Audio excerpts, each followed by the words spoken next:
өсүүгө күтүм жасайбыз. Ол үчүн бизге топурак жана суу керек болот.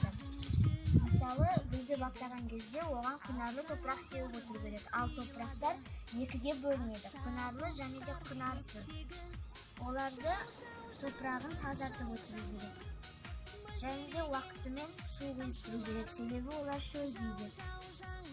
Және жапырагына да суу куюуду унутпау керек.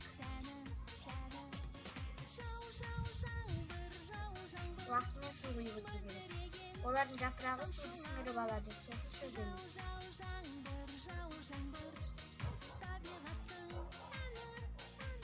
Күнүнө осулай гүлдөрдү бактайбыз.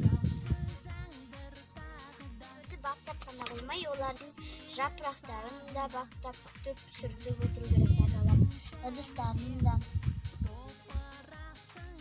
Себеби олардын ыдыстары да таза болуп турса, олар одан сайын гүлдөнө түшөт.